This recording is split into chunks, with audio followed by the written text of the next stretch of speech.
All right, let's go. We're RJ Young, who is the host of the RJ Young Show on the Tulsa Sports Animal 97.1 in Tulsa, Oklahoma. Also writes for Oklahoma 247.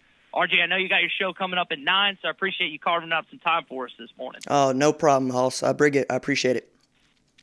So you've been pretty high on not only Sam Pittman, some of the stuff he's done since arriving in Arkansas. Big news coming out earlier this week. Xavier Kelly has elected to take his services to Fayetteville. He's becoming an Arkansas Razorback. You seem excited about this. What do you think Xavier Kelly is going to bring to the Razorback defense in Fayetteville, RJ? Well, absolute depth at an absolute position of need for Arkansas as I see it. I mean, you lost 2 senior starters up there, and I was wondering, looking at that depth chart, it's Colin Clay transferred out of there. He's headed to Oklahoma State. But I got to see Xavier Kelly in the Wichita area coming out of Wichita East.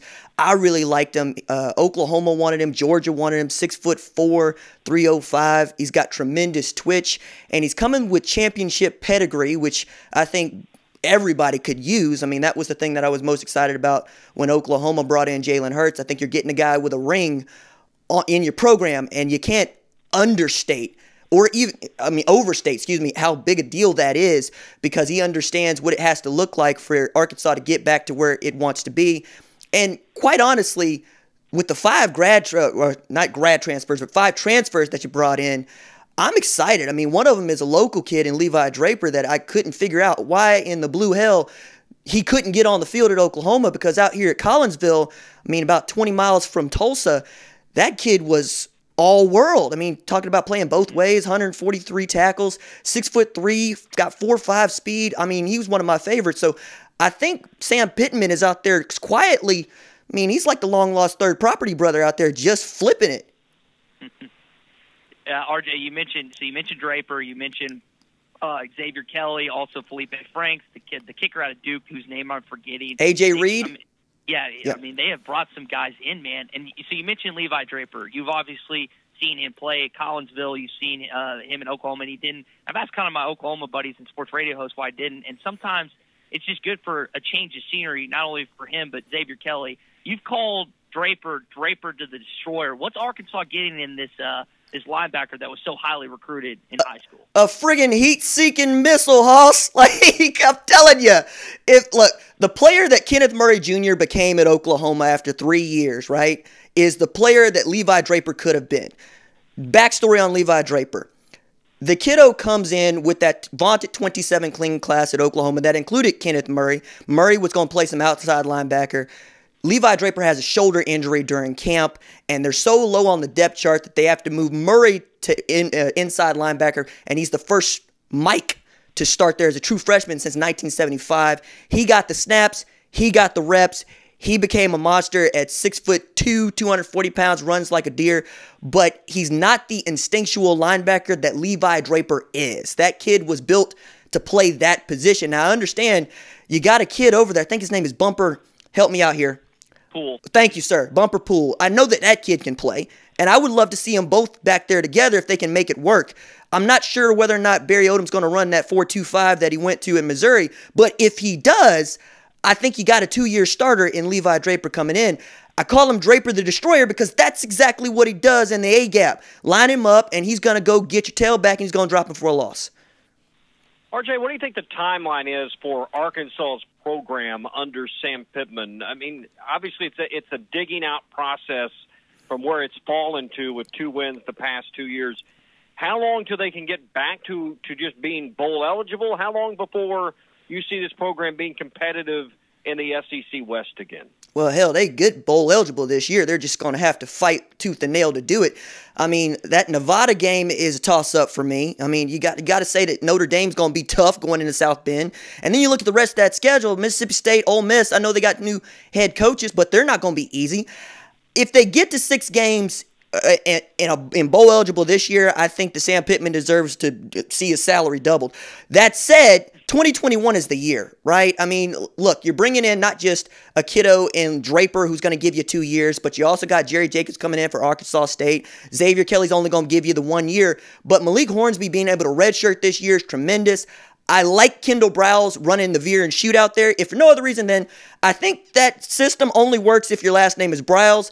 I graduated the University of Tulsa and then the Masters at OU. I'm got to tell you, Philip Montgomery ain't necessarily been getting it going. So I think that thing is going to work with Kendall.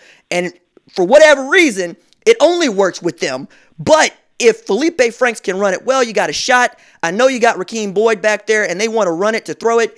But I think Malik Hornsby is going to give you a better shot with the redshirt year. I liked his game. I liked him when he was a North Carolina commit. So I got to say 2021. But in that SEC West and that SEC conference, I mean, hell, the West Division is the deepest among the coaches that I've ever seen. I count, well, I mean, it was 6 for Nick Saban, then 1 for Ed Orgeron, 1 for Jimbo Fisher. I mean, if you want to count Gus Malzahn, you got another. So it's about schedule right now for them. So I think they're going to be able to challenge in 2021, but in 2020, I got to say I'm going to be happy with Arkansas if they just don't embarrass us. R.J. Young, sports talk radio host in Tulsa with us here on the Morning Rush. You mentioned Browse, you mentioned Hornsby. Kind of handicap this quarterback race. You got Feliepe Franks coming in, the transfer in from Florida who was injured last year. You mentioned Hornsby. You got K.J. Jefferson already on campus. How do you think Kendall Browse manages the quarterbacks this spring and heading into fall? Well, I don't think you win a grad transfer like Feliepe Franks without thinking he's going to start. I mean, both he and Jamie Newman in this SEC conference are going to be your starters, one at Georgia, one at Florida. Feliepe Franks was also a top prospect coming out of high school, 4-star recruit, dual threat guy. He's bigger than anybody else you got on campus. He's got a cannon for an arm, and that's what you need in that offense. I'm not sure about Jefferson. I think Hornsby's going to need to grow up a little bit. Right now, I got a ride or die with Feliepe Franks, and there's only like 3 routes in that offense, man. It's post, it's flag, and it's go. And you need somebody that's going to be able to chuck the ball about 50 yards and drop it into a bucket. Feliepe Franks hadn't been able to drop it into a bucket just yet, but he's a slingshot. You know what I mean? If he's great, you're going to be great. If he's bad, you're going to be really bad. So it's going to be a ride, and I'm excited for it. Yeah, he's been inconsistent in his time in Florida. There's games where you're like, oh, this guy's a surefire NFL prospect, RJ.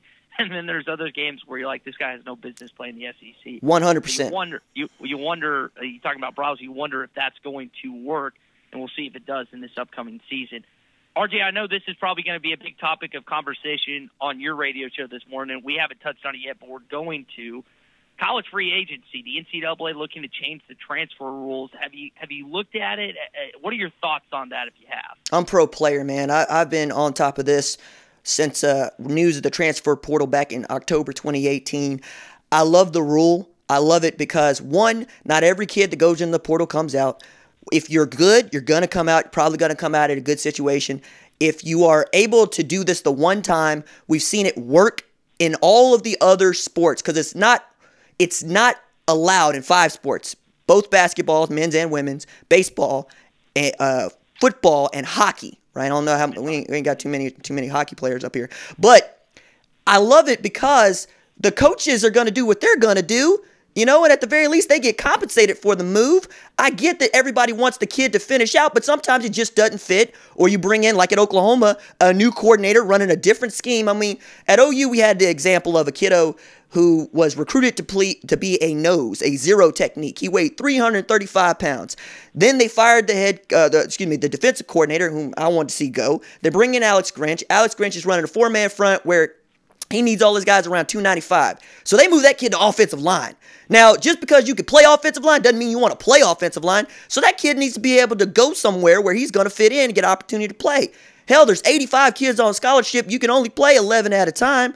And most of these kids, like Levi Draper, just had happenstance and circumstance get in their way. So if you allow the transfer within conference and across the NCAA, just the one time, everybody gets to reset. And I think that's as much as you need because when we've seen kids that transfer more than once, they're pretty much bad apples. We understand that. They've either been injury prone or they've had some discipline problems, and those get sussed out. I mean, the market is going to regulate itself on this thing. I love it if for no other reason than a 4-star might not end up playing to his ability. Same thing with a 5-star kid. He can go to a let's call it group of 5 conference like Tulane, or like we saw that with Michael Jones at Oklahoma. He's probably going to have a great career at Tulane. I wish him well. And that's the thing. Do you want to see the kids happy?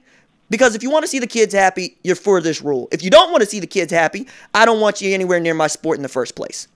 RJ, I want to ask you about Spencer Rattler. I know that any time that a graduate transfer quarterback linked to transferring, they always think of Oklahoma because what Lincoln Riley has done with Kyler Murray, Baker Mayfield, Jalen Hurts, but it seems like he's real rock solid on Spencer Rattler, and then now you got Chandler Morris backing him up behind him. What can you tell us about this guy? I know at one point, I think he grew up in Conway, and his dad went to Arkansas, and he grew up a Razorback fan, which is kind of tough. You miss out on the best quarterback in the country. What's this kid going to do for the Sooners this year? Is he going to be able to take over the regime that Murray, Mayfield, and Hurts left him? It feels as if Rattler could be better than all three, and I'm going to walk this out right quick. You pass on Bryce Young in the 2020 class. He elects to go to USC, then Alabama, in part because Spencer Rattler is there. You pass on guys like Cam Rising, who Lincoln Riley really loved, because they got Spencer Rattler already committed to go. You don't get a guy like Brock Vandagriff, who was once committed, flips to Georgia because of Spencer Rattler. You bet so much on this kid, and one of the reasons that we're so really interested in this is because Riley hasn't developed a kid out of high school at Oklahoma. I mean, he had an opportunity with Austin Kendall, and he brought in Jalen Hurts to play over the top of him. You know, with Murray, you could make the argument that he developed him because he wasn't the kind of quarterback that we all thought he could be at A&M, got 2 years to sit, and then became what he became. Rattler's going to give you the moxie of a Baker Mayfield and the accuracy of a Baker Mayfield. He's got some escapability. I know that people want to throw him into the same bag as Pat Mahomes because that's what's in vogue right now, but he can move around. But what I love most about this kid and what I think is interesting about this kid is how the team responds to him. Now, I go to the 7-on-7 finals for the opening final in 2018 for the 2019 recruits. And at the time, Rattler gets to lead Theo Weiss, Trajan Bridges, and Austin Stogner, along with Jace McClellan. It was a loaded group, but they lost their first game in a double elimination tournament. And Rattler goes up to the kids and says, hey, that one's on me. We're going to come back. We're going to win this thing. And that's exactly what they did. They go and they beat Max Duggan's team. They beat Bo Nix's team.